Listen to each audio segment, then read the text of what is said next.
अभी class open हो रही है? हाँ अभी ठीक है। कुछ टेक्निकल एरर आ रही थी जिसकी वजह से क्लास शो नहीं हो रही थी। बट आई थिंक अभी सब कुछ ठीक है। अभी क्लास ओपन हो रही है। तो क्लास को है ना शुरू करते हैं, और क्लास को शुरू करने से पहले जो मैं 1 मिनट का गाइडेंस आप सभी लोगों को देता हूँ वो एक बार दोहरा दूं जल्दी से, फिर इसके बाद अपने सेशन को, इस क्लास को स्टार्ट कर दूंगा, ठीक है? सॉरी।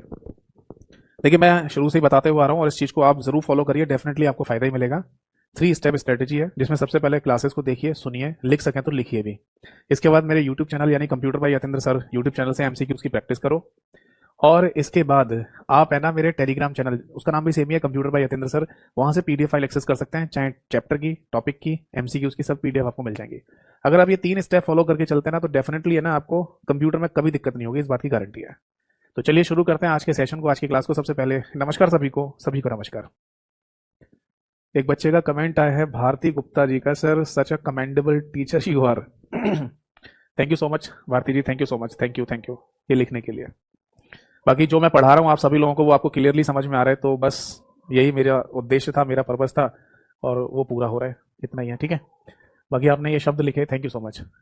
आज की डेट डाल देते हैं, 21 नवंबर 2024, यानी कि 21 नवंबर 2024 बेटा आज की तारीख है। और आज की क्लास में हम अपना एक और नया चैप्टर स्टार्ट करने जा रहे हैं, इसका नाम है नेटवर्किंग। आपको याद होगा मैंने लास्ट क्लास में इंटरनेट से जुड़े हुए जितने भी टर्मिनोलॉजी होती हैं, यानी शब्दावली होती हैं, उन सभी के बारे में क्लियरली आपको समझा दिया था, है ना?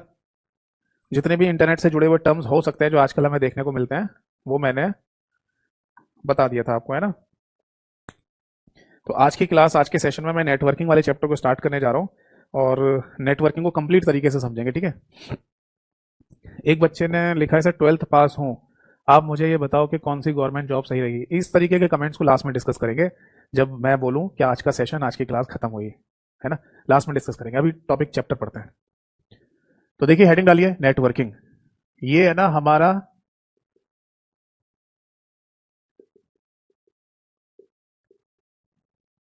ठीक है, ये हमारा है ना एक ऐसा चैप्टर और है जिसमें थोड़ा सा टाइम लग जाएगा, मतलब मैं समझ रहा हूँ कि शायद 3-4 क्लासेस हो सकती हैं इसमें नेटवर्किंग में, बट इसके बाद के जितने भी चैप्टर हैं वो एक एक दो दो क्लास के ही हैं। ठीक है ना? तो 3 से 4 क्लासेस नेटवर्किंग में रखेंगे, उसके बाद एक दो क्लास के चैप्टर बचेंगे लास्ट वाले, फिर जल्दी हमारा सिलेबस भी फिनिश हो जाएगा। सॉरी।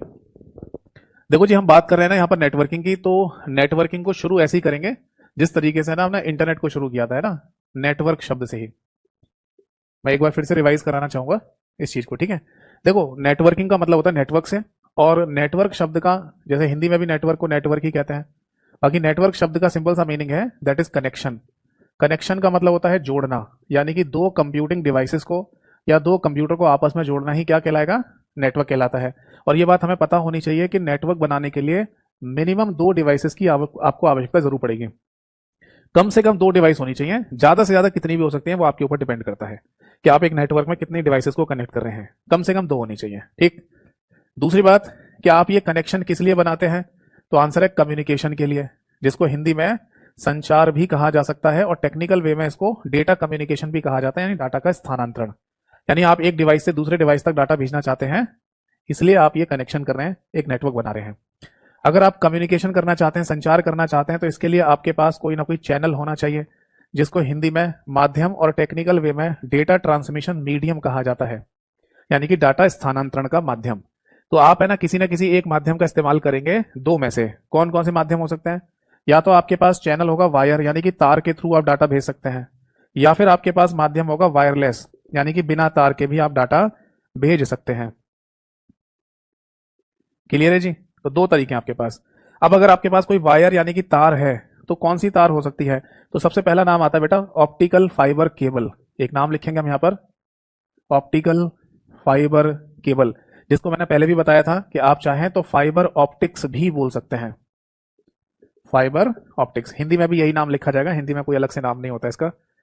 अब ये बात ध्यान रखनी है कि ऑप्टिकल फाइबर केबल में जो हमारा डाटा है वो किस फॉर्म में ट्रेवल करता है? लाइट की फॉर्म में। तो ये पॉइंट यहां पर लिख लीजिए। लाइट फॉर्म डेटा, हिंदी में ऐसे लिखा जाएगा प्रकाश के रूप में डाटा, प्रकाश के रूप में डाटा। ठीक है जी। अगर डाटा को आप है ना ऑप्टिकल फाइबर केबल के थ्रू ट्रेवल करा रहे हैं तो लाइट की फॉर्म में, प्रकाश के फॉर्म में ट्रेवल करेगा, और इसी वजह से ये जो ऑप्टिकल फाइबर केबल है ये सबसे फास्टेस्ट मीडियम कहलाती है, यानी कि डाटा को स्थानांतरित करने का सबसे तेज तरीका या सबसे तेज माध्यम आप यहां पर बोल सकते हैं। समझ में आ गई बात? आपके सामने 4 ऑप्शन दिए जाएं और ये कहा जाए आपसे कि इन चारों में से सबसे तेज किस में डेटा ट्रैवल करेगा, तो इसमें सही आंसर होगा ऑप्टिकल फाइबर केबल, ठीक है, या फाइबर ऑप्टिक्स। क्यों? क्योंकि लाइट की फॉर्म में डेटा ट्रैवल कर रहा है और पूरे यूनिवर्स में, पूरे ब्रह्मांड में सबसे तेज लाइट ही तो ट्रैवल करती है। इसके बाद है ना हमारे पास एक और केबल या तार आती है जिसको ट्विस्टेड पेयर केबल कहते हैं। बेटा ये ध्यान रखना, इन तारों के कोई हिंदी नाम नहीं होते, जैसा अंग्रेजी में लिखा जा रहा है वैसे हिंदी में लिखा जाएगा, इसलिए मैं हिंदी नहीं लिख रहा, कोई दिक्कत नहीं है। माफ कीजिएगा, सॉरी। तो ट्विस्टेड पेयर केबल के बारे में मैं आपको बता दूं, ये वही वाली केबल या तार होती है जो आपके कंप्यूटर में इंटरनेट के लिए लगाई जाती है। अगर आप में से किसी ने अपने कंप्यूटर में इंटरनेट की तार लगाई है तो उसी तार को ट्विस्टेड पेयर केबल के नाम से बोला जाता है। अब ये ध्यान रखना कि इस ट्विस्टेड पेयर केबल में, जैसे ये मान लो तार है, ये पूरे पीछे से तार आ रही है, तो इस तार के मुहाने पर यानी कि माउथ पर एक कनेक्टर लगाया जाता है, और वो कनेक्टर लगाने के बाद, जैसे ये समझ लो ये तार है वायर, और इसके मुहाने पर एक कनेक्टर लगाया जाएगा ऐसे, और फिर इस कनेक्टर को कंप्यूटर में लगाया जाता है। तो उस कनेक्टर का भी बेटा अपना एक नाम होता है जो पूछ लिया जाता है एग्जाम में, जिसे RJ45 कनेक्टर के नाम से बोलते हैं। यहां पर RJ शब्द का मतलब होता है रजिस्टर्ड जैक। मैं यहां लिख देता हूं, RJ शब्द का मतलब क्या है? Registered jack. इसका कोई हिंदी नाम नहीं होता, ठीक है। तो रजिस्टर्ड जैक 45 यानी 45 कनेक्टर का इस्तेमाल किया जाता है इंटरनेट का डाटा कंप्यूटर में देने के लिए ट्विस्टेड पेयर केबल में। बट एक कनेक्टर और भी होता है, इसका भी नाम लिख लीजिए, दैट इज RJ11 कनेक्टर। ये भी इस्तेमाल में लाया जाता है, बट हमारे कंट्री या हमारे देश में जनरली इंटरनेट के लिए RJ45 कनेक्टर का ही इस्तेमाल करते हैं, बट जैसे अमेरिका जैसे देशों में RJ11 का भी इस्तेमाल किया जाता है। तो 2 कनेक्टर हो सकते हैं ट्विस्टेड पेयर केबल के लिए, RJ45 और RJ11। अब इस ट्विस्टेड पेयर केबल में बेटा ये होती तो वैसे एक ही तार है, जैसे ये समझ लो जो मार्कर मेरे हाथ में है ये केबल है, तार है, बट जब इसको खोल के देखेंगे अंदर इसके, तो पता चला कि इसके अंदर भी पतले पतले 8 तार होते हैं। कितने? 8 वायर, 8 तार होते हैं। हो सकता है कि कहीं बहुत ज्यादा डीप में जब ये क्वेश्चन पूछा जाए तो ये भी पूछ लें कि ट्विस्टेड पेयर केबल के अंदर जो तार होते हैं उनके कलर कौन कौन से होते हैं। मतलब एक ही केबल के अंदर जो पतले पतले तार होते हैं उनके कलर भी होते हैं क्या? हाँ, अलग अलग कलर्स भी होते हैं। ये बहुत ज्यादा जब डीप में पूछता है ना क्वेश्चन तब पूछा जा सकता है, ठीक है ना। समझ गया ना? ये ऊपर का जो आवरण आपको दिखाई दे रहा है, ऊपर का जो कवर आपको दिखाई दे रहा है, ये मान लो एक तार है, एक वायर है, और जब इसको खोलूंगा मैं तो इसके अंदर 8 पतले पतले तार और होंगे। तो उन 8 पतले पतले तारों का रंग होता है, ऐसे लिख सकते हैं, दैट इज ब्राउन। एक कलर होता है, एक तार होती है ब्राउन कलर की, यानी कत्थई जिसे कहा जाता है, ब्राउन कलर। और इसी के साथ है ना एक तार और होती है जो ब्राउन व्हाइट होगी, ब्राउन व्हाइट। मतलब क्या मीनिंग है? मीनिंग आप ऐसे समझ लो कि एक ही तार आपको दिखाई दे रही होगी जिसमें कत्थई कलर भी दिख रहा होता है और सफेद रंग भी दिख रहा होता है, ब्राउन व्हाइट सी दिख रही होती है वो, और एक कलर ब्राउन कलर की होगी, ठीक है ना। तो 2 मान लो हमारे पास केबल या तार आ गए, मतलब 2 पतले पतले तार आ गए जिनका कलर क्या है? ब्राउन और ब्राउन व्हाइट। ऐसे ही इसके अंदर है ना एक और पतला सा तार होगा जिसका कलर होता है बेटा ब्लू यानी कि नीला, और एक दूसरा ब्लू व्हाइट होगा यानी नीला सफेद। एक तीसरा तार और होता है इसके अंदर, दैट इज ऑरेंज यानी कि नारंगी कलर का, और एक और तार होगा जिसमें ऑरेंज व्हाइट कलर होता है, और एक तार और होगा जिसमें ग्रीन कलर आपको दिखाई दे रहा होगा यानी हरा रंग, और ग्रीन व्हाइट यानी कि हरा सफेद। बताओ बेटा बात समझ में आ गई या नहीं? तो मैं आपको फिर से बता दूं कि ये जो कलर के नाम है ना, ये तारों के रंग के जो नाम है, ये बहुत ज्यादा डीप में अगर क्वेश्चन पूछा गया तब पूछ सकते हैं। अगर याद हो जाए तो ठीक है, नहीं हो जाए तो छोड़ देना, कोई बात नहीं।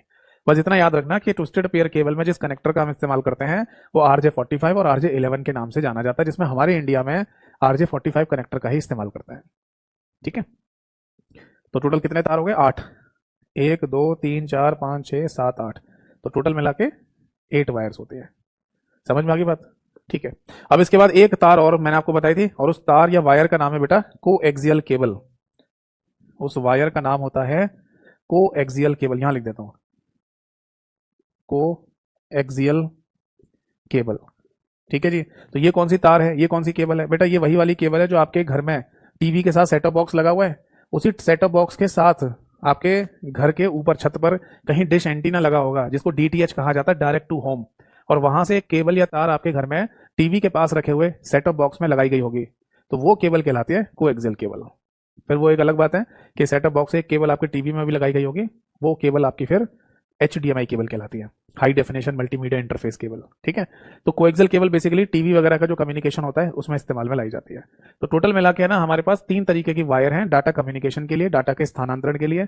एक हो गया ऑप्टिकल फाइबर केबल, एक ट्विस्टेड पेयर केबल और तीसरा कोएक्सियल केबल। नोट कर लीजिए, कोई डाउट है तो पूछिए। बाकी आपको बताइए, अगर आप नोट नहीं करना चाहते तो कोई दिक्कत वाली बात नहीं है। मेरा टेलीग्राम चैनल आपको बताइए कंप्यूटर बाय यतेंद्र सर के नाम से है, वहां पर नेटवर्किंग के नाम की कंप्लीट क्लास PDF आपको मिल जाएगी, जिसको डाउनलोड करके आप प्रिंट आउट निकलवा कर भी पढ़ सकते हैं, रिवीजन कर सकते हैं। और लिख रहे हैं तो बहुत अच्छी बात है। तो बेसिकली हमें ये समझ में आ गया कि अगर हमारे पास कोई वायर कनेक्शन है, ठीक है, तार के द्वारा, तो वो कितने प्रकार का हो सकता है। ठीक, अब इसके बाद दूसरा मैंने आपको चैनल बताया, दैट इज वायरलेस। यानी कि अगर आपको डाटा को बिना तार के भेजना है, बिना वायर के यानी बिना तार के, तो बेसिकली यहां पर हम इस्तेमाल करते हैं इलेक्ट्रोमैग्नेटिक वेव्स। इलेक्ट्रोमैग्नेटिक वेव्स, बेटा इनको हिंदी में कहा जाता है विद्युत चुंबकीय तरंगें। विद्युत चुंबकीय तरंगें, क्लियर है। तो इन विद्युत चुंबकीय तरंगों में 3 एग्जांपल है हमारे पास। वैसे विद्युत चुंबकीय तरंग लाइट भी होती है, हमने ऑप्टिकल फाइबर केबल के अंदर देखा ना कि डेटा हमारा लाइट की फॉर्म में ट्रेवल करता है, तो लाइट यानी प्रकाश भी एक विद्युत चुंबकीय तरंग होती है जो सूर्य से हमारे पास आती है ना। बट डेटा कम्युनिकेशन में यानी डाटा को संचार करने के केस में हम केवल 3 ही तरंगों का इस्तेमाल कर रहे हैं, और वो 3 तरंगें होती है बेटा। सबसे पहला नाम है रेडियो वेव्स, जिनको हिंदी में रेडियो तरंगें ही कहा जाता है। ठीक है, हिंदी में भी वही नाम होते हैं जो अंग्रेजी में लिखे गए।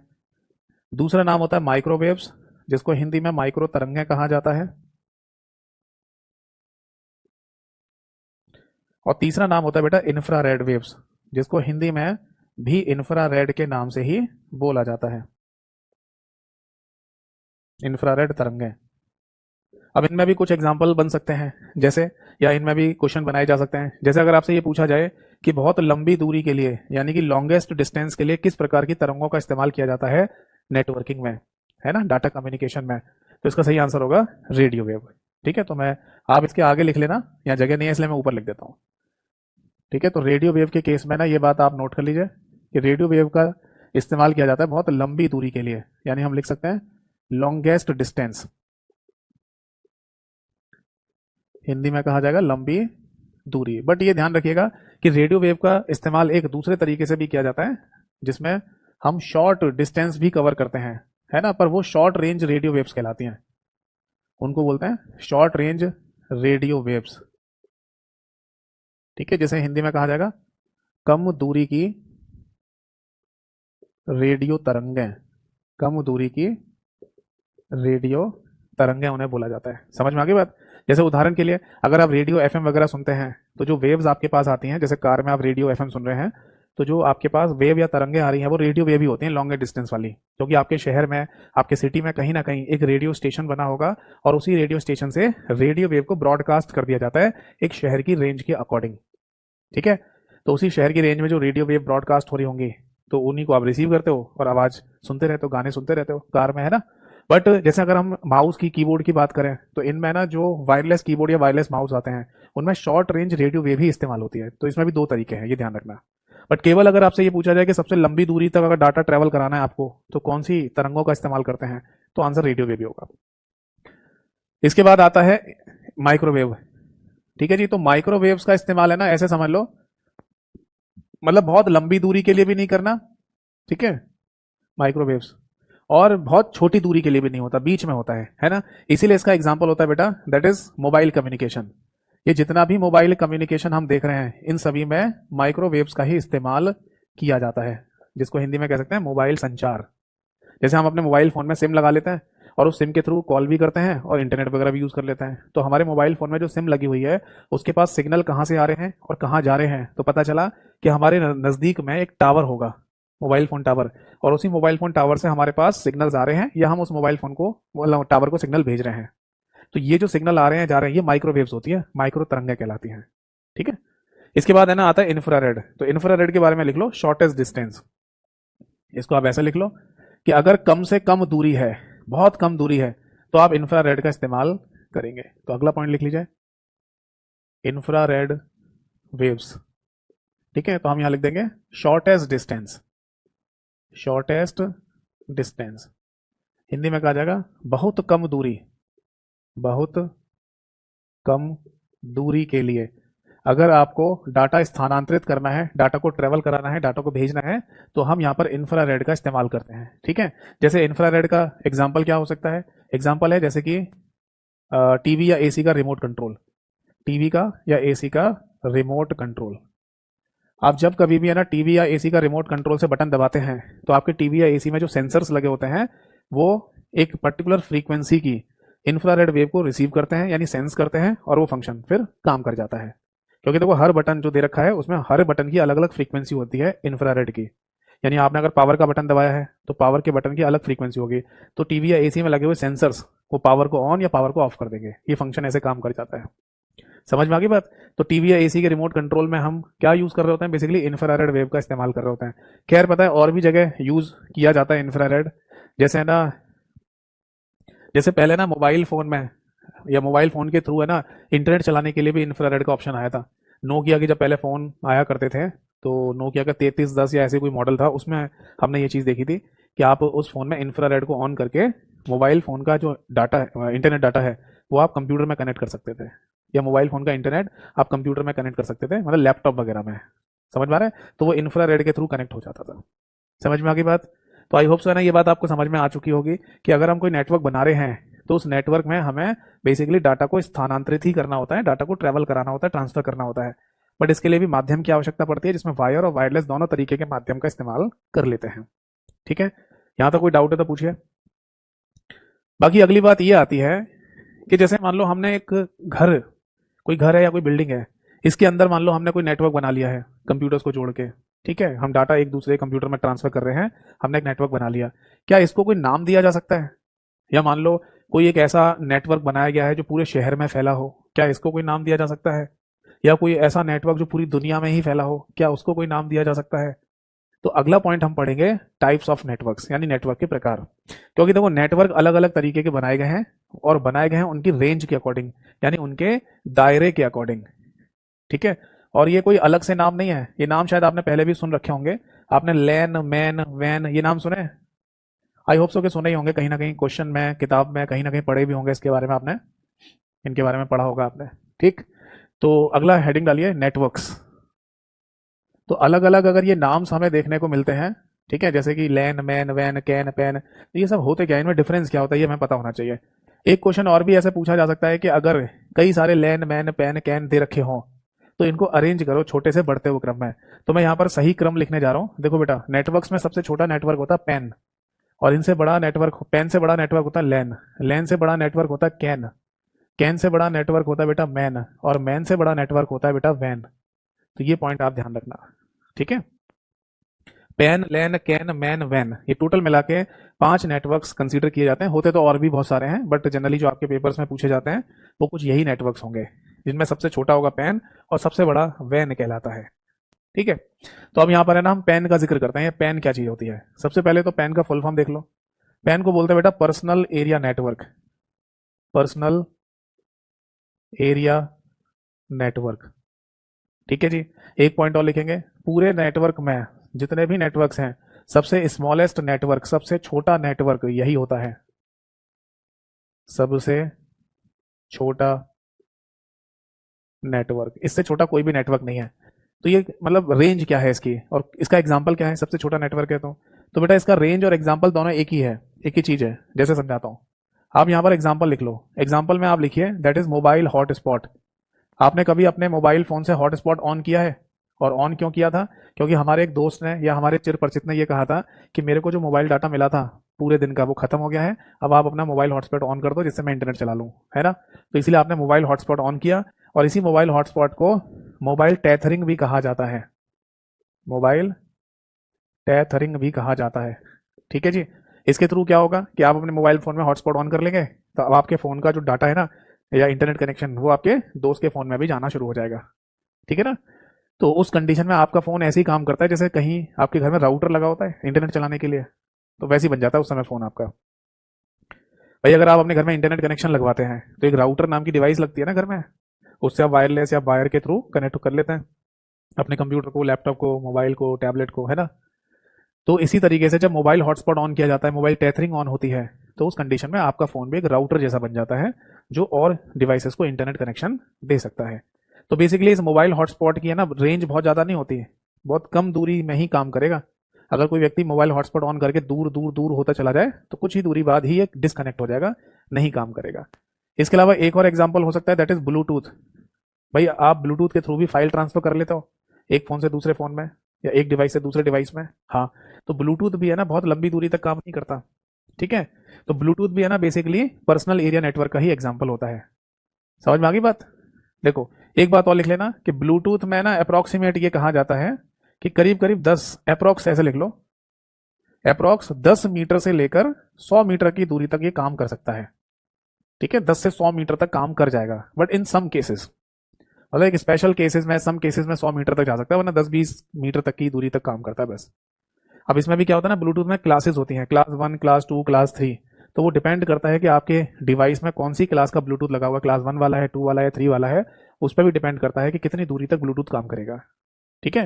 तो अप्रॉक्स 10 से 100 मीटर तक की दूरी आप कह सकते हैं कि काम कर जाएगी ब्लूटूथ के केस में, ठीक है जी। तो ये कहलाता है आपका पर्सनल एरिया नेटवर्क यानी कि पैन, इससे छोटा कोई नेटवर्क नहीं होता। इसके बाद आता है लैन यानी कि लोकल एरिया नेटवर्क। ये क्या होता है, देखो जी, लोकल एरिया नेटवर्क, सबसे पहला पॉइंट तो ये ध्यान रखना कि पूरी दुनिया में सबसे ज्यादा जो नेटवर्क बनाया जाता है, सबसे ज्यादा नेटवर्क जो चल रहा है, वो लोकल एरिया नेटवर्क ही होता है। तो पहला पॉइंट तो हम यहां पर यही लिखेंगे, मोस्टली यूज्ड नेटवर्क। हिंदी में कहा जाएगा सबसे ज्यादा उपयोग में लाया जाने वाला, उपयोग में लाया जाने वाला ये नेटवर्क कौन सा है, इसी को हम है ना लोकल एरिया नेटवर्क यानी लैन के नाम से बोल देंगे। पर लोकल एरिया नेटवर्क को लोकल एरिया नेटवर्क कहने का मीनिंग क्या है, तो ये बात पता चलेगी इसकी रेंज यानी कि दायरे से। जैसे कि इसका रेंज होता है बेटा विद इन अ बिल्डिंग, यानी कि एक बिल्डिंग के अंदर बनाया गया network, with in A building, समझ में आ गया। और आप लिख सकते हैं अप्रोक्स 1 किलोमीटर, अप्रोक्स 1 किलोमीटर, ठीक है। यानी अगर आपने कोई नेटवर्क बनाया है जो किसी बिल्डिंग के अंदर बना हुआ है, अब बिल्डिंग के अंदर का मतलब कोई बड़ी सी बिल्डिंग ऐसा जरूरी नहीं है, एक कमरे के अंदर हो उसमें बिल्डिंग कहा जाता है। जैसे इस कमरे के अंदर मैं कई सारे कंप्यूटर्स को कनेक्ट करके जोड़कर एक नेटवर्क बना रहा हूँ, तो ये भी लोकल एरिया नेटवर्क है। मान लीजिए अगर 2 4 5 मंजिला इमारत है ना, उसको उसके अंदर है ना कंप्यूटर्स को जोड़कर एक नेटवर्क बनाया गया है, तो वो भी लोकल एरिया नेटवर्क है। अगर आप किसी कंप्यूटर लैब में चले जाएं जहां पर 10 20 50 100 कंप्यूटर रखे हों, तो वो कंप्यूटर्स अगर आपस में जुड़े हुए हैं तो उसको भी लोकल एरिया नेटवर्क बोलेंगे। आप किसी लाइब्रेरी में चले जाओ जहां वाईफाई कनेक्शन लगा हो, जहां पर वाईफाई का इस्तेमाल करके सभी लोग अपने फ़ोन में या लैपटॉप में इंटरनेट चला लेते हैं, तो वो भी लोकल एरिया नेटवर्क कहलाएगा। आप किसी साइबर कैफ़े में चले जाओ, जिसको इंटरनेट कैफ़े भी कहा जाता है, तो वहां पर भी लोकल एरिया नेटवर्क ही बना हुआ होता है। यानी आप मोस्ट ऑफ द जगह पर जहां कहीं भी जाएंगे वहां लोकल एरिया नेटवर्क ही बना हुआ है। जैसे मान लो आप है ना, आई थिंक जहां तक मैं सही हूँ जी के पॉइंट ऑफ व्यू से बता रहा हूँ आपको, कि अगर हम गोरखपुर चले जाएं, उत्तर प्रदेश में गोरखपुर जगह है, वहां पर आई थिंक इंडिया का सबसे बड़ा रेलवे स्टेशन बना हुआ है ना, गोरखपुर में ही है शायद, 1 किलोमीटर की एरिया में है पूरा, इतना लंबा रेलवे स्टेशन है। तो अगर मान लो उस पूरे रेलवे स्टेशन पर वाईफाई लगा दिया जाए, ठीक है, और वो वाईफाई यूज हो रहा हो पूरे रेलवे स्टेशन पे, तो वो भी लोकल एरिया नेटवर्क कहलाएगा, है ना। तो ये एक रेंज या एक दायरा बनाया गया है हर एक नेटवर्क का नाम देने के लिए। तो कहा गया कि एक बिल्डिंग के अंदर या अप्रोक्स 1 किलोमीटर के एरिया में अगर कोई नेटवर्क होगा तो उसे लोकल एरिया नेटवर्क बोलेंगे। बट ये जैसे 1 किलोमीटर लिखा हुआ है, तो ये कोई फिक्स लाइन नहीं होती है कि आप 1 किलोमीटर के एरिया से जैसे ही थोड़ा सा एक कदम बाहर निकले तो लोकल एरिया नेटवर्क खत्म। ये अप्रोक्सीमेट होती है, 1.5 किलोमीटर भी हो सकता है लोकल एरिया नेटवर्क, समझ में आ गया। तो एक अप्रोक्सीमेट रेंज है ना, ऐसे लिखकर बताई जाती है। अब लोकल एरिया नेटवर्क चूंकि सबसे ज्यादा बनाया जाता है, सबसे ज्यादा हमें देखने को मिलता है, तो इसके कुछ और भी पॉइंट हो सकते हैं, इसको और भी कई तरीके से समझा जा सकता है। जैसे आप नीचे लिखना, मैं जगह नहीं है तो ऊपर लिख रहा हूं। देखिए लोकल एरिया नेटवर्क को ना 2 तरीके से बनाया जा सकता है, या तो हम इसको प्राइवेट तरीके से बना दें, जिसको प्राइवेट लोकल एरिया नेटवर्क कहा जाएगा। क्या मीनिंग है इस बात का, इसका मतलब यह है कि अगर इस हॉल के अंदर जहां पर इस समय मैं अभी क्लास ले रहा हूं, इसमें मान लो 10 कंप्यूटर को आपस में एक दूसरे से कनेक्ट कर दिया जाए, और ये 10 के 10 कंप्यूटर आपस में एक दूसरे को डाटा भी ट्रांसफर कर रहे हो, है ना। बट ये 10 के 10 कंप्यूटर आउटसाइड वर्ल्ड में यानी कहीं पर भी किसी को डाटा या मैसेज नहीं भेज सकते हैं, और ना ही आउटसाइड वर्ल्ड से कोई डाटा या मैसेज इन कंप्यूटर में आ सकता। कहने का मतलब यहीं के यहीं आपस में एक दूसरे को डाटा भेज रहे हैं, तो इसको हम प्राइवेट लैन या फिर हम इसको पर्सनल लैन के नाम से भी बोल सकते हैं। क्या बोल सकते हैं? Personal local area network. ये प्राइवेट तरीके से बनाया गया है, किसी का अपना खुद का लोकल एरिया नेटवर्क, ठीक। But local area network public तरीके से भी काम करता है, जिसको पब्लिक लैन कहा जाएगा। इसका क्या मीनिंग है? जैसे मान लो यहां पर इस कमरे में 10 कंप्यूटर रखे हुए हैं और इन 10 के 10 कंप्यूटर में इंटरनेट कनेक्ट है, तो ऑब्वियस है कि यहां रखे हुए हर एक कंप्यूटर से आप आउटसाइड वर्ल्ड में कहीं पर भी मैसेज कर सकते हो। जैसे यहां पर अगर इंटरनेट चल रहा है कंप्यूटर्स में, तो आपका अगर दोस्त कोई अमेरिका में रहता है तो अमेरिका में रहने वाले दोस्त को आप यहां से मैसेज कर सकते हो? हाँ, कर सकते हैं। तो ये पब्लिकली हो गया ना, क्या पूरी दुनिया में कहीं से भी किसी को मैसेज भेज सकते हैं, मैसेज प्राप्त कर सकते हैं, तो पब्लिक लैन कहलाएगा। और पब्लिक लैन के केस में बस ये ध्यान रखना है कि ये पब्लिक लैन वहीं कहा जाएगा जहां पर इंटरनेट चल रहा हो, इंटरनेट चल रहा हो, वहीं पर हम पब्लिक लैन के नाम से बोल देंगे, ठीक है।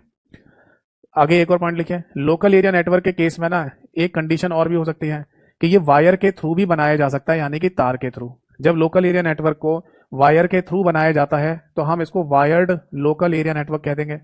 आप बोलेंगे ये कौन सी बड़ी बात बता दी आपने सर, क्योंकि वायर के थ्रू बन रहा है तो वायर्ड शब्द लगा दिया।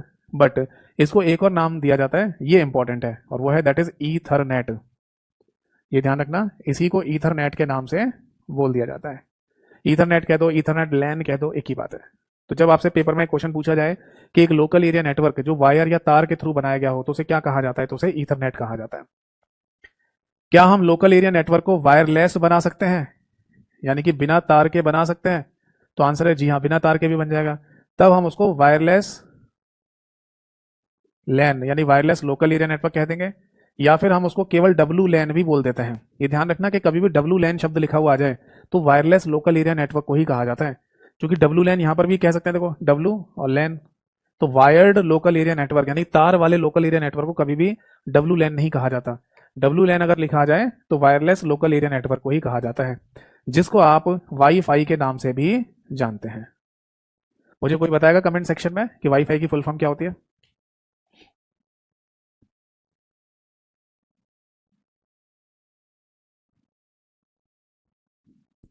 इज एनीबडी नोज वाईफाई की फुल फॉर्म क्या है?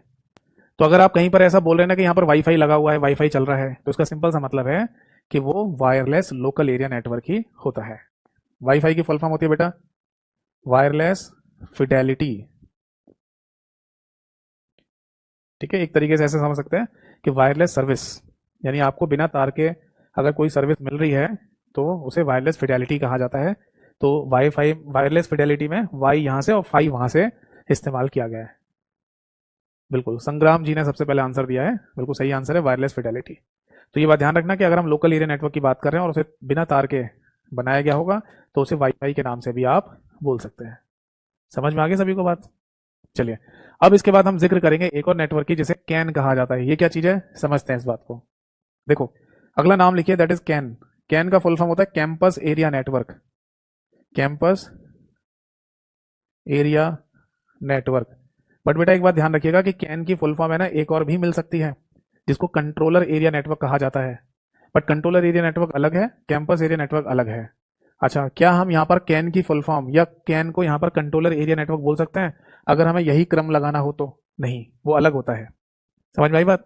यानी अगर आपको कंट्रोलर एरिया नेटवर्क शब्द इस्तेमाल करना है, बोलना है, कैन बोलना है, वो एक अलग चीज है। समझा देता हूँ क्या होता है वो। जैसे आपने फुली ऑटोमेटिक गाड़ियां देखी हैं, कार, जैसे कोई ऑडी देखी हो आपने, मसराती देखी हो आपने, या टेस्ला की गाड़ियां आपने देखी होंगी, है ना। ये फुली ऑटोमेटिक गाड़ियां होती हैं, हर चीज ऑटोमेटिक तरीके से काम कर रही होती है। टेस्ला तो इतना ऑटोमेटिक हो गया कि ड्राइवर अगर स्टेयरिंग को ना पकड़े और सो जाए गाड़ी में तब भी वो गाड़ी चलती रहती है। समझ में आया? तो इतनी ऑटोमेटिक गाड़ियों के अंदर एक कंप्यूटराइज सिस्टम होगा, जी हाँ, उसी को कारप्यूटर कहा जाता है। कंप्यूटर जैसा शब्द है ना, वैसे ही बनाया गया कारप्यूटर। और उसी फुली ऑटोमेटिक गाड़ियों के अंदर जो नेटवर्क बना हुआ है जिनसे सारी चीजें डिवाइसेस कनेक्ट हैं, उसको कंट्रोलर एरिया नेटवर्क कहा जाता है। तो अगर कभी कैन की full form controller area network लिखी हुई आ जाए और पूछा जाए ये कहाँ होता है, तो इसका सही आंसर होगा फुली ऑटोमेटेड व्हीकल के अंदर, फुली स्वचालित वाहनों के अंदर, ठीक। बट यहां पर कैन का मतलब क्या है? इसे कैंपस एरिया नेटवर्क बोलते हैं। इसका रेंज एग्जाम्पल सब एक ही चीज है। यानी अगर आपसे कहा जाए कि किसी कॉलेज के अंदर कोई नेटवर्क बना हुआ है या किसी यूनिवर्सिटी के अंदर बना हुआ है, कोई विश्वविद्यालय है उसके अंदर का कोई नेटवर्क हो, या फिर अगर कोई बिजनेस ऑर्गेनाइजेशन का है ना, बिजनेस ऑर्गेनाइजेशन का कोई कैंपस हो और उस कैंपस में कोई नेटवर्क बना रखा है तो उसी को कैंपस एरिया नेटवर्क के नाम से बोल देंगे। जैसे उदाहरण के लिए मैं दिल्ली यूनिवर्सिटी का नाम ले लेता हूँ। दिल्ली यूनिवर्सिटी मान लो 2-4-5 किलोमीटर के एरिया में फैली हुई है, या 5-10 किलोमीटर के एरिया में फैली हुई है। तो इतने बड़े एरिया में जितनी भी बिल्डिंग्स हैं उन सभी में इंटरनेट कनेक्शन दिया गया है ना, या कोई प्राइवेट कनेक्शन भी हो सकता है। ठीक है, और पूरी बिल्डिंग, जितने भी बिल्डिंग है इस पूरी दिल्ली यूनिवर्सिटी के कैंपस में, सभी को एक ही नेटवर्क से जोड़ रखा है। ठीक, तो इतना बड़ा नेटवर्क कैंपस एरिया नेटवर्क कहलाएगा। दूसरी बात, जैसे बिजनेस कैंपस का मतलब क्या है, जैसे मैं आपको एक उदाहरण बताता हूँ। आपने ना उत्तर प्रदेश में एक जगह का नाम शायद सुना होगा, गजरौला। नाम सुना है? मेरठ मुरादाबाद वाले एरिया में, रीजन में पड़ता है, उन्हीं के पास में ये शहर है, गजरौला के नाम से। तो उस गजरौला नाम के शहर में पता है करीब 30-32 किलोमीटर के एरिया में, 30-32 किलोमीटर एरिया बहुत बड़ा एरिया होता है। इतने बड़े एरिया में एक कंपनी का कैंपस है, एक बिजनेस कैंपस है एक कंपनी का। क्या है उस कंपनी का नाम? जुबिलेंट। ये कौन सी कंपनी है? आपने डोमिनोज पिज्जा खाया है? खाया ही होगा कभी ना कभी। तो डोमिनोज बेसिकली एक कंपनी है जो अमेरिका की, जो पिज्जा बनाती है। उस अमेरिका वाली कंपनी का पूरा ऑपरेशन इंडिया में जुबिलेंट नाम की कंपनी चलाती है। यानी डोमिनोज ने ये बोला इंडिया में किसी कंपनी को कि तुम हमारे डोमिनोज पिज्जा को बेचो, तुम पैसा कमाओ और कुछ पैसा हमें भी दो रॉयल्टी के नाम पर। तो उन्होंने कहा ठीक है। तो जुबिलेंट नाम की कंपनी बेसिकली डोमिनोज पिज्जा को इंडिया में ऑपरेट करती है। समझ में आया? आप कभी डोमिनोज पिज्जा खाने जाना तो जो बिल दिया जाए ना आपको, उस बिल पे देखना कहीं ना कहीं जुबिलेंट ये शब्द लिखा हुआ जरूर मिल जाएगा आपको। तो वो एक कंपनी है जो गजरौला में है। अब बात ये आती है कि उस कंपनी ने 30-32 किलोमीटर के एरिया में बना क्या रखा है, इतना बड़ा एरिया एक शहर के अंदर। वहां बेसिकली उन्होंने पूरा सब कुछ सेटअप कर रखा है डोमिनोज का। यानी अगर पूरे इंडिया में डोमिनोज पिज्जा जिस डब्बे के अंदर रखा हुआ आता है, वो अगर बन रहा है वो वहीं बनता है। अगर बैंगलोर में भी आप पिज्जा खा रहे हो ना, और डोमिनोज का जो पिज्जा रख के जो डब्बा जो आता है वो गजरौला से ही जाता है वहां पर। समझे? अगर मान लो बैंगलोर में या मान लो कलकत्ता में, अगर मान लो डोमिनोज पिज्जा का शोरूम वो है, एक स्टोर है, और वहां अगर कोई मशीन लगी हुई है, वो मशीन खराब हो गई, या वहां पर कोई मशीन सेटअप की जानी है, वो गजरौला से ही जाएगी वहां पर। समझे नहीं? तो इस तरीके से ना गजरौला नाम की जगह से ही पूरे पूरे इंडिया में डोमिनोज पिज्जा को ऑपरेट किया जाता है, चलाया जाता है। अब आप बोलेंगे सर जो डोमिनोज का जो पिज्जा बेस होता है, डो, जिसे आटा, गुथा हुआ आटा कहते हैं, डो कहते हैं, वो भी क्या गजरौला से ही जाता है कि हर जगह? नहीं, वो गजरौला से हर जगह नहीं जाता। वो जो उसका आटा है, जो आटे से जिससे वो बेस बनाते हैं पिज्जा का, वो वहीं से जाता है। बट जो गुथा हुआ आटा है वो डेली के डेली डोमिनोज पिज्जा में नहीं करते। जैसे हमारे घर में जब रोटियां बनाई जाती हैं तो आटे को लेकर तभी के तभी हैंड टू हैंड उसको मैश किया जाता है, गूथा जाता है। वो वैसा नहीं होता वहां पर। अगर आप डोमिनोज पिज्जा में कभी पिज्जा खाने गए तो पूरे चांस हैं कि आपको, ऐसा हो सकता है कि पूरे चांस हैं कि आप 3 दिन पुराना वो गूथा हुआ आटा खा रहे हो। मैक्सिमम 3 दिन बस। मतलब उस आटे को ऐसा गूथा गया होगा, मैश किया गया होगा 3 दिन पहले, जिसको आप आज खा रहे हो। आप बोलेंगे सर ये खराब नहीं है? नहीं, खराब नहीं है, क्योंकि इनके पास चिलर्स होते हैं। चिलर समझते हो? जैसे फ्रीज होता है, उसके ऊपर फ्रीजर होता है बर्फ जमाने के लिए, इनके ऊपर होता है चिलर, जिसमें अगर कोई सामान रखा जाए और वो बिल्कुल बर्फ की जैसे जम जाएगा, उसको फिर मतलब खराब नहीं होता वो। तो इनके पास चिलर्स होते हैं, उन चिलर्स में इन चीज़ों को रखा जाता है। ठीक है। ऐसा भी हो सकता है कि आप सेम मान लो आज ही के दिन वो आटा तैयार किया गया हो और आज ही आप खाने पहुंच गए हो। ठीक है, और हो सकता है 3 दिन बाद वाला भी आप खा रहे हो। और हर एक स्टोर पर भी नहीं बनता ये। जैसे एक एग्जांपल बताता हूँ कि ये जो आगरा अलीगढ़ का जो क्षेत्र है ना उत्तर प्रदेश में, आगरा अलीगढ़, यहाँ पर वो आटा है ना, कहाँ से आता है गुथा हुआ आटा? नोएडा से आता है। मतलब नोएडा से, या नोएडा में मशीनों में ये आटा गूथा जाता होगा, फिर वहाँ से उसमें चिलर्स में ट्रक होते हैं, चिलर वाले, उनमें रखा जाता है, फिर स्टोर्स पे दिया जाता है। और इस तरीके से हमें डोमिनोज पिज्ज़ा खाने को मिलता है। चलो आप बोलेंगे सर इतनी जानकारी आपको कैसे डोमिनोज के बारे में? अब वही है ना कि जब कोई चीज़ सामने हो रही होती है तो दिमाग चलना चाहिए, क्वेश्चंस आने चाहिए हमारे दिमाग में। तो ऐसे ही एक दिन मैं खड़ा हुआ था, पिज्ज़ा बनने में टाइम लग रहा था, मैंने कहा इसे यूटिलाइज करते हैं। मैंने कि बाल की खाल निकालते हैं। अच्छा आदमी था वो जो वहाँ पर खड़ा हुआ था डोमिनोज वाला। मैं जैसे जैसे क्वेश्चन पूछता जा रहा था मेरे को बताता भी जा रहा था वो। तो इस तरीके से ये सारी जानकारी मेरे को मिली। ठीक है, चलो। तो अब समझ में आया कि अगर किसी कंपनी ने अपना बहुत बड़ा बिजनेस कैंपस बना रखा है, या किसी यूनिवर्सिटी का कोई कैंपस है, और वहां अगर नेटवर्क बना रखा है उन्होंने, कंप्यूटर्स को जोड़कर, डिवाइसेस को जोड़कर, तो वो नेटवर्क कैंपस एरिया नेटवर्क कहलाता है। ठीक। अब आगे देखिए, इसके बाद है ना एक और नेटवर्क आता है जिसे मैन कहते हैं, मेट्रोपॉलिटन एरिया नेटवर्क, और इसकी रेंज होती है किसी टाउन या शहर के बराबर। मैन। तो अगला नाम लिखिए, that is metropolitan area network. Metropolitan area network. ठीक है। तो सबसे पहले तो हम इसकी रेंज लिखेंगे, यानी कितने बड़े दायरे को है ना मेट्रोपॉलिटन एरिया नेटवर्क कहा जाता है। तो इसका सिंपल सा आंसर है किसी टाउन यानी कस्बे में या फिर किसी सिटी यानी कि शहर में फैला हुआ नेटवर्क है ना, टाउन या सिटी नेटवर्क को हम क्या बोलेंगे, मेट्रोपॉलिटन एरिया नेटवर्क के नाम से बोल देंगे बेटा। बात समझ में आ गई? अब सुनो, इसका एग्जाम्पल क्या हो सकता है, तो मैं आपको इसके दो एग्जाम्पल बताता हूँ। एक वायर वाला भी, यानी कि एक ऐसा नेटवर्क जो पूरे शहर में तार के थ्रू बनाया गया है, और एक वायरलेस बता देता हूँ, यानी कि बिना तार के पूरे शहर में नेटवर्क बनाया गया है। देखो, वायर की अगर हम बात करेंगे तो उसका एग्जाम्पल होता है बेटा, that is landline connection. Landline connection, जी हाँ बिल्कुल आप सही समझे। हम बात कर रहे हैं बीएसएनएल की, यानी कि भारत संचार निगम लिमिटेड की। आपको याद है ना, अब तो खैर कोई यूज नहीं करता। विशाल जी ने लिखा है सर आपने पिज्जा वाले की क्लास ले ली। क्लास नहीं ली, मतलब मैं इंक्वायरी करता गया, पूछता गया और वो बताता गया, तो तब मुझे पता चला कि ये चल कैसे रहा है बेसिकली। और इससे है ना एक एग्जाम्पल भी सेट हो गया, हम जो पढ़ रहे हो, तो अच्छी बात है। तो देखो, लैंडलाइन कनेक्शन कैसे कैसे हम इसको है ना मेट्रोपॉलिटन एरिया नेटवर्क बोलेंगे। आपको याद है बीएसएनएल वालों के जो लैंडलाइन फोन आते थे पहले, चलते थे, अब तो खैर किसी ऑफिस वगैरह में रखा हुआ मिल जाए, वरना कोई यूज नहीं करता। आम आदमी तो नहीं यूज कर रहा जब से स्मार्टफोन और इंटरनेट का जमाना आया है। तो वो लैंडलाइन फोन कैसे ऑपरेट करते थे, बीएसएनएल का हर शहर में एक टेलीफोन एक्सचेंज होता था, और उस टेलीफोन एक्सचेंज से जमीन के अंदर अंदर अंडरग्राउंड है ना तार डाले जाते थे, बिजली वो उसके टेलीफोन वाले। फिर उन तारों को बाहर निकाला जाता था जमीन के ऊपर, एक बड़े बड़े बॉक्स टाइप के होते थे, उनसे कनेक्ट कर देते थे, और फिर वहां से तारों को ले जाया जाता था खंभों खंभों पर होकर आपके घरों तक। और इस तरीके से पूरे शहर में इतना बड़ा टेलीफोन नेटवर्क काम करता था। तो अगर पूरे शहर में टेलीफोन नेटवर्क में टेलीफोन घर में रखे हुए हैं जिनको आपस में जोड़ दिया गया है, तो ये भी तो नेटवर्क हो गया। तो ये कहलाएगा that is metropolitan area network, जो तार से बना था। अगर हम वायरलेस की बात करें, बिना तार की, तो इसका एग्जाम्पल होता है बेटा रेडियो एफएम। रेडियो एफएम ये क्या है, देखो आप है ना अपनी गाड़ी लेके जा रहे हो, दिल्ली एनसीआर में घूम रहे थे, तो वहां पर आपने 93.5 रेड एफएम की फ्रीक्वेंसी मैच की, जैसी सेट किया, और आवाज आना, गाना आना शुरू हो गया, यानी आवाज सुन रहे हैं, गाने सुन रहे हैं आप। बट आप अपनी गाड़ी को लेकर अगर चंडीगढ़ की तरफ निकल जाएं, है, तो वहां पर भी 93.5 रेड एफएम चल रहा होता है, बट वहां पर जो आरजे यानी रेडियो जॉकी होता है, वो आवाज सुना रहा होता है पंजाबी वाली, या पंजाबी के ज्यादा गाने सुना रहा होता है। ऐसा क्यों? ऐसा इसलिए कि 93.5 रेड एफएम बेसिकली एफएम की एक कंपनी है, जो दिल्ली एनसीआर में भी चलती है और चंडीगढ़ में भी चलती है, और इन्होंने दिल्ली में भी अपना बेस स्टेशन बना रखा है और चंडीगढ़ में भी बेस स्टेशन बना रखा है। तो वो एक शहर की रेंज के अकॉर्डिंग बना हुआ है बस। ऐसा नहीं है कि 93.5 रेड एफएम आप सुन रहे हैं चंडीगढ़ में तो वो दिल्ली वाला कैच कर रहा हो, ऐसा नहीं है, वो वहीं का कैच कर रहा होता है। तो वायरलेस नेटवर्क में रेडियो एफएम आप यहाँ पर एग्जाम्पल दे सकते हैं। इसके बाद आता है एक और नेटवर्क का नाम जिसे वैन कहा जाता है, यानी कि वाइड एरिया नेटवर्क। देखो बेटा, वाइड एरिया नेटवर्क यानी कि वैन, ये सबसे बड़ा नेटवर्क है। वाइड एरिया नेटवर्क, क्या इससे बड़ा कोई नेटवर्क हो सकता है? नहीं। इसकी रेंज या दायरे की अगर हम बात करें तो इसका एग्जाम्पल से ही हम समझ जाएंगे कि ये कितना बड़ा है। पहले आप इसको ये लिख लो, बिगेस्ट नेटवर्क, यानी कि सबसे बड़ा नेटवर्क। जैसे कि पर्सनल एरिया नेटवर्क सबसे छोटा होता है, तो ये सबसे बड़ा नेटवर्क होता है।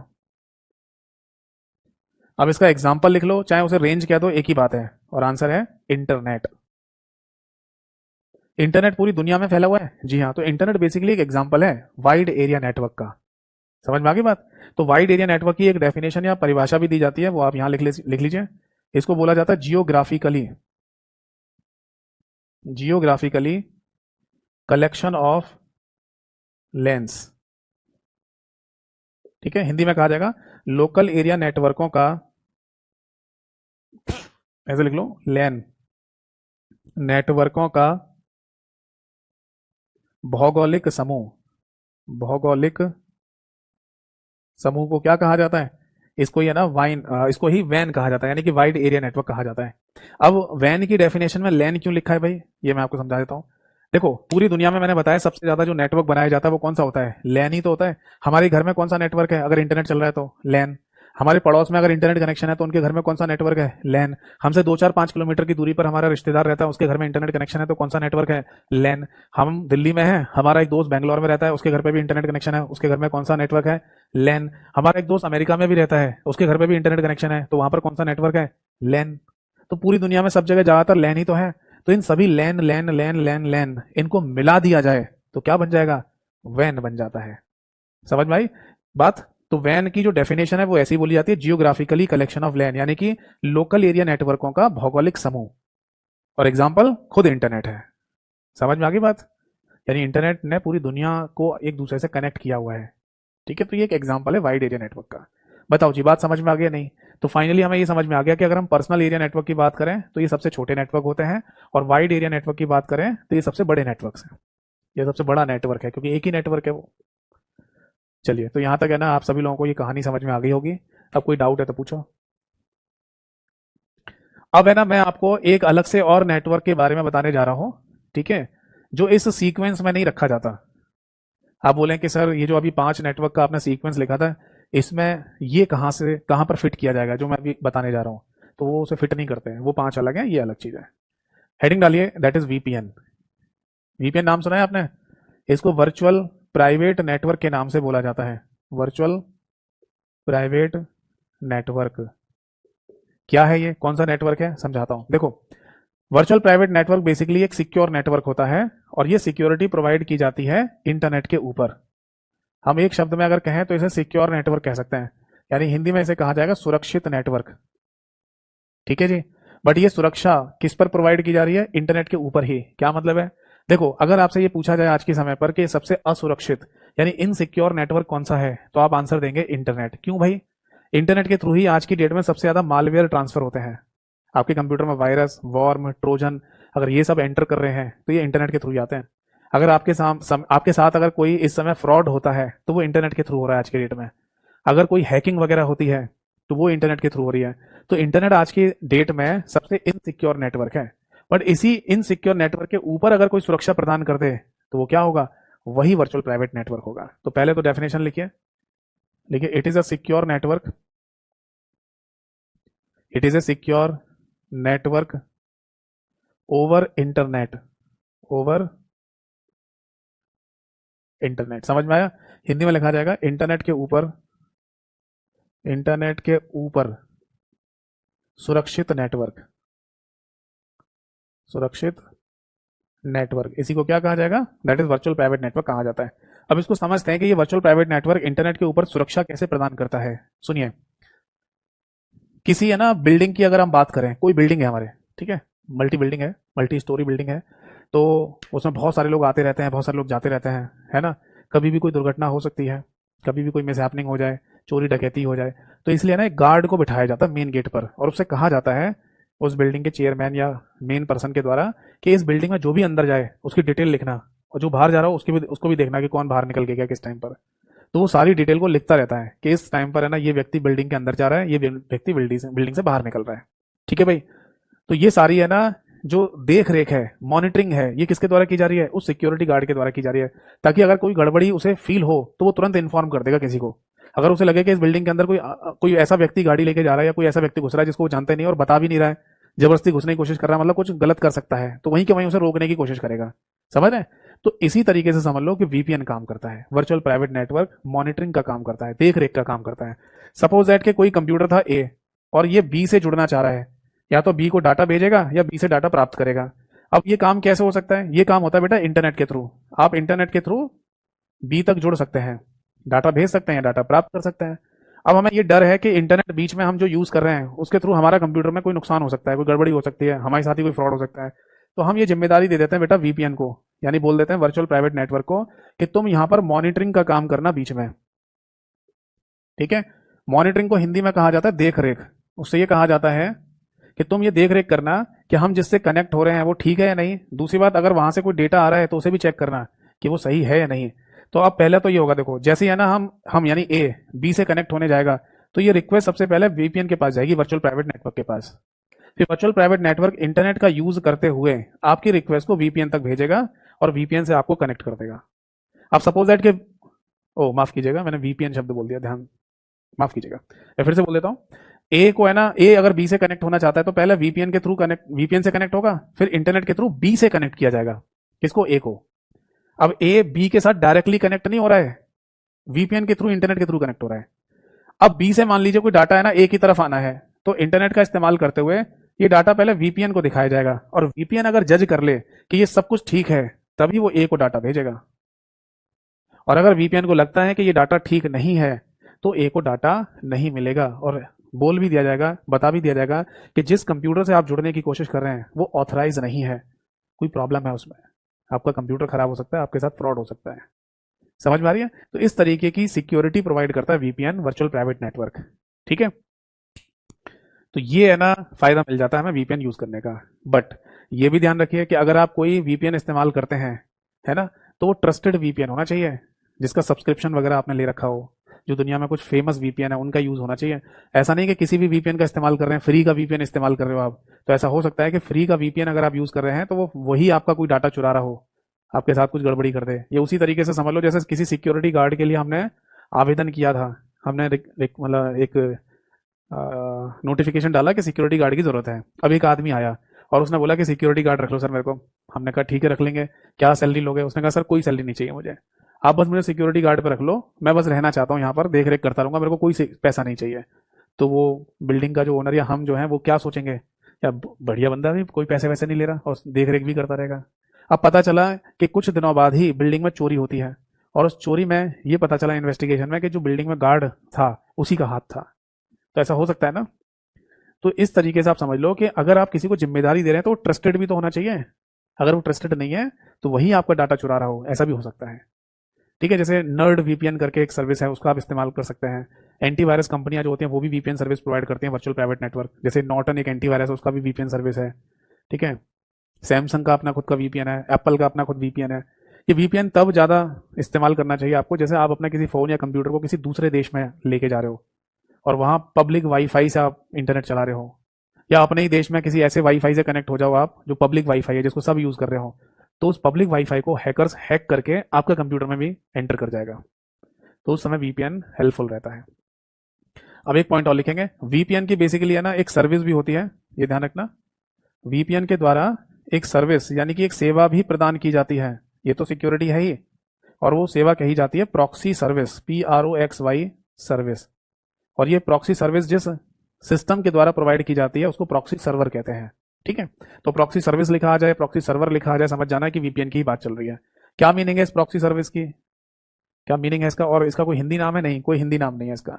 समझाता हूं इसका मीनिंग क्या है। प्रॉक्सी सर्विस का मतलब होता है बेसिकली आपकी आइडेंटिफिकेशन को छुपाना, आपकी पहचान को छुपाना। नहीं समझे? अगर आप वीपीएन का इस्तेमाल करते हैं, ठीक, और आप इंटरनेट चला रहे हैं इंडिया में, और इंटरनेट चलाते हुए आपने मान लो फेसबुक की वेबसाइट खोली, ठीक है, तो वीपीएन की प्रॉक्सी सर्विस के थ्रू आप अपने आईपी एड्रेस को भी चेंज कर सकते हैं। समझ में आया? नहीं समझ में आया? समझाता हूँ। जैसे आप है ना फोन चलाते हो तो आपके फोन में फोन नंबर होता है ना, आपका सिम जो होता है उसकी वजह से फोन नंबर मिलता है। तो अगर किसी दूसरे व्यक्ति को आप फोन जब करते हैं तो उस व्यक्ति के पास आपका फोन नंबर चला जाता है, और उस फोन नंबर से वो पहचान लेता है कि आप ही कॉल कर रहे हो। अगर नहीं पहचान पाएगा तो उस नंबर को पता करवा लेगा कि किस आदमी के नाम पर रजिस्टर्ड है नंबर, है ना।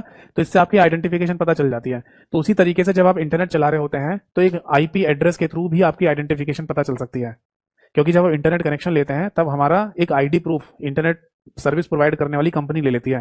जैसे जियो या एयरटेल हमसे बोलेगी कि आप अपना एक आईडी प्रूफ दो, आधार कार्ड दो या कोई वोटर आईडी कार्ड दो या ड्राइविंग लाइसेंस दे दो आइडेंटिफिकेशन के लिए। हम उसे दे देते हैं फोटो कॉपी करके, तब वो इंटरनेट कनेक्शन हमें देते हैं, है ना। तो इंटरनेट कनेक्शन का मतलब ये होता है कि हमको एक आईपी एड्रेस देना, जिसको इंटरनेट प्रोटोकॉल एड्रेस कहा जाता है। ये उसी तरीके से हो गया जैसे किसी से सिम खरीद रहे हैं जियो या एयरटेल की, तो वो भी हमसे आईडी प्रूफ लेते हैं और एक सिम नंबर देते हैं, फोन नंबर देते हैं। ऐसे होता है इंटरनेट के केस में जिसमें हमें आईपी एड्रेस मिलता है। तो आईपी एड्रेस है ना बेसिकली हमारे कंप्यूटर की और हमारी भी पहचान दोनों ही होता है एक तरीके से। ठीक, अब मैं अपने कंप्यूटर में अगर फेसबुक की वेबसाइट ओपन करता हूं तो फेसबुक के सर्वर कंप्यूटर पे, यानी कि अमेरिका में जो फेसबुक का सर्वर कंप्यूटर रखा हुआ है वहां पर हमारे कंप्यूटर का आईपी एड्रेस पहुंचता है। जैसे मैं किसी को कॉल कर रहा हूं तो मेरा नंबर दूसरे के फोन पे दिखाई देता है। समझ में आ गई बात? तो इस तरीके से फेसबुक के सर्वर कंप्यूटर को ये पता चल जाता है कि ये रिक्वेस्ट कहां से आ रही है, इंडिया से आ रही है। ठीक है, बट आप ये चीज छुपाना चाहते हैं, ये चीज आप छुपाना चाहते हैं तो आप वीपीएन का इस्तेमाल कीजिए। तो फेसबुक के सर्वर को ये मतलब वो मिसगाइड हो जाएगा एक तरीके से कि ये रिक्वेस्ट कहां से आ रही है। आप इंडिया में रहकर इंडिया में बैठकर इंटरनेट चला रहे हो और फेसबुक के सर्वर को दिखा रहा होगा कि ये मान लो कोई रशिया से यानी रूस से कोई इंटरनेट चला रहा है। अब आप बोलेंगे ये तो गलत चीज है। हाँ, गलत भी है कुछ तरीके से और कुछ तरीके से ठीक भी है। आप अपनी आइडेंटिफिकेशन छुपाना चाहते हैं इंटरनेट में तो वीपीएन का इस्तेमाल कर सकते हैं। समझ में आ गई बात? और एक चीज और समझ लो, एक एग्जांपल, जैसे अगर कभी वेबसाइट वगैरह या कोई एप्लीकेशन बैन हो जाती है ना, जैसे भारत में टिकटॉक और पबजी को बैन कर दिया गया है, अगर आप इनको भी इस्तेमाल करना चाहते हैं, इनको यूज करना चाहते हैं तो वीपीएन की प्रॉक्सी सर्विस के थ्रू आप कर सकते हैं। क्या मतलब है इसका? देखो, जब कोई है ना एप्लीकेशन या वेबसाइट भारत में बैन की जाती है, जैसे हमारे देश में टिकटॉक और पबजी बैन कर दिया, तो इसका सिंपल सा मतलब है कि जब हम अपने फोन में या कंप्यूटर में इन एप्लीकेशन को या वेबसाइट को खोलते हैं तो हमारी जो आईएसपी कंपनी होती है ना, इंटरनेट सर्विस प्रोवाइडर कंपनी, जैसे जियो एयरटेल, यही है ना हमारी एप्लीकेशन खोलने वाली जो रिक्वेस्ट है उसको इनके सर्वर कंप्यूटर तक लेके जाती है या कनेक्ट कराती है। कौन? आईएसपी कंपनी बीच में। बट जब भारत सरकार एक नियम बना दे कि इन एप्लीकेशन या वेबसाइट को बैन कर दो, तो ये आईएसपी जो कंपनियां होती हैं ये हमारी रिक्वेस्ट को आगे नहीं बढ़ने देती बस। जैसे हमने मान लो कोई वेबसाइट खोली www.xyz.com, तो ये रिक्वेस्ट हमारी आईएसपी कंपनी के पास पहुंची होगी। किस लिए? इनके सर्वर से कनेक्ट करने के लिए। अब बस यहीं पर रोक देंगे, वो आगे कनेक्ट नहीं होने देंगे। तो इसी को कहते हैं बैन हो जाना किसी भी वेबसाइट या एप्लीकेशन का। अब यहीं पर एंट्री होती है वीपीएन की प्रॉक्सी सर्विस की। इसको आप ऐसे समझना कि मुस्लिम महिलाएं जो बुरखा नहीं पहनती हैं, ब्लैक कलर का बुरखा जो पहनती हैं, तो बस ऐसे समझ लो कि आपने है ना मान लो कोई वेबसाइट खोली www.xyz.com, तो वीपीएन की प्रॉक्सी सर्विस ने पता है इस वेबसाइट के ऊपर एक बुरखा डाल दिया है और वीपीएन इसे लेकर जा रहा है आपकी आईएसपी कंपनी के पास। अब आईएसपी जो कंपनी है जियो एयरटेल वगैरह, वो वीपीएन से पूछेंगे हाँ जी कौन, कि मैं हूं, मैं आगे जा रहा हूं, आगे कनेक्ट होना है मुझे किसी सर्वर से। तो अब आपकी आईएसपी कंपनी को वो xyz.com वो नहीं दिख रहा, वो छुप गया है वहां पर। तो आईएसपी कंपनी क्या करती है, जाओ आगे निकलो। तब इस तरीके से आगे सर्वर कंप्यूटर से आपको ये कनेक्ट कर देगा। और यही कारण था कि भारत में पबजी बैन होने के बाद भी लोग अपने मोबाइल फोन में खेल रहे थे वीपीएन का इस्तेमाल करके। याद है आपको जब इंडिया में पबजी बैन कर दिया गया था तब भी लोग खेल रहे थे। ठीक है, अब कुछ लोग मतलब सही वीपीएन इस्तेमाल कर रहे थे, कुछ लोग फ्री का वीपीएन इस्तेमाल कर रहे थे, जैसे भी है, बट वीपीएन का इस्तेमाल करके कुछ लोग पबजी खेल रहे थे। अब तो भारत सरकार ने और थोड़े कड़े नियम बना दिए हैं। जैसे मेरे पास नॉर्टन एंटीवायरस है कंप्यूटर में, मोबाइल में भी है। खैर मोबाइल में जरूरत पड़ती नहीं है बट डाल रखा है मैंने। ठीक है, तो नॉर्टन नाम का जो एंटीवायरस है उसने वीपीएन सर्विस मेरे को प्रोवाइड की हुई थी। तो अब मैं जब वीपीएन सर्विस को ओपन करता हूँ या ऑन करता हूँ तो लिखा हुआ आता है कि आपके रीजन में वीपीएन सर्विस को ही बैन कर दिया है हमारी। समझ रहे हैं? मतलब ना बजेगा, ना रहेगा बांस और ना बजेगी बांसुरी। मतलब भारत सरकार को ये भी पता चल गया कि वीपीएन के थ्रू भी है ना वेबसाइट्स वगैरह एप्लीकेशन वगैरह खोल सकते हो, कनेक्ट हो सकते हो आप उनसे। तो उन्होंने वीपीएन को ही बैन कर दिया। तो नॉर्टन एंटीवायरस का वीपीएन तो बैन है, बाकी और का ज़्यादा अभी जानकारी नहीं है मेरे को। हो सकता है कर ही दिए हों सारे वीपीएन बैन। मतलब उसमें लिखा हुआ आता है कि आपके रीजन में बैन है, बट आप अपने रीजन यानी अपनी कंट्री से जैसे ही बाहर निकलोगे, तो अभी हम कुछ समय पहले गए थे बाहर घूमने, तो वहां पर वीपीएन काम कर रहा था नॉर्टन एंटीवायरस का। समझ में आया? चलो, तो आई होप सो है ना नेटवर्क की जो जानकारी मैं आपको देना चाह रहा था वो आपको अच्छे से समझ में आई होगी। तो आज की क्लास और सभा को यहीं पे छोड़ते हैं। अगली क्लास में आगे हम ओएसआई मॉडल को पढ़ेंगे। अगला पॉइंट होगा हमारा ओपन सिस्टम इंटरकनेक्शन मॉडल, जो कि नेटवर्किंग का एक मॉडल है जिसके थ्रू समझाया जाता है कि एक कंप्यूटर से दूसरे कंप्यूटर तक डाटा कैसे ट्रांसफर होता है, जिसमें 7 लेयर्स यानी कि 7 लेयर का कॉन्सेप्ट आता है। क्लियर है? तो उसी मॉडल के अंदर है ना आपको टोपोलॉजीज के बारे में, प्रोटोकॉल्स के बारे में, आईपी एड्रेस, मैक एड्रेस के बारे में, एनक्रिप्शन डिक्रिप्शन के बारे में, ये सब जानकारी आपको वहीं पर मिलेगी। ठीक है, कोई डाउट है तो पूछिए, नहीं तो आज की क्लास को यहीं पर समाप्त करते हैं।